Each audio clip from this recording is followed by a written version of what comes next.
Texas Republicans could have a new platform this week, which may have national implications. More than 6,000 GOP members gathered for their state convention over the weekend to vote on a new official party platform.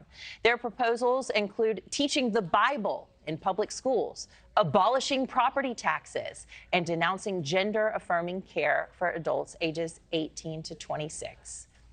And NewsNation's Stephanie Haynes joins us now live from Dallas. And Stephanie, what happens in Texas with this vote? How could it have national implications for everybody else? Who's watching, who isn't there, that says, well, how does this impact me?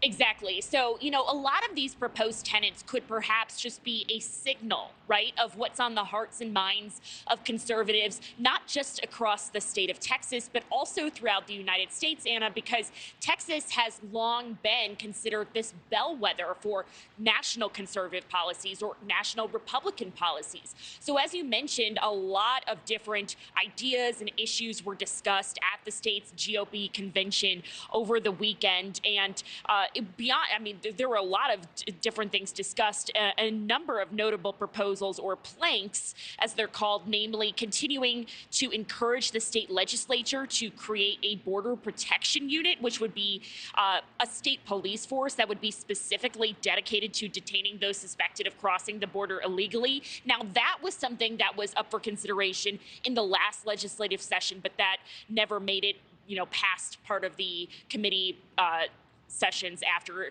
immigration advocates raised concerns about it. Also, here are some other notable planks: calling on U.S. Congress to disclose all of the information it has on unidentified aerial phenomenon, or UAPs, which we here at NewsNation have been covering extensively.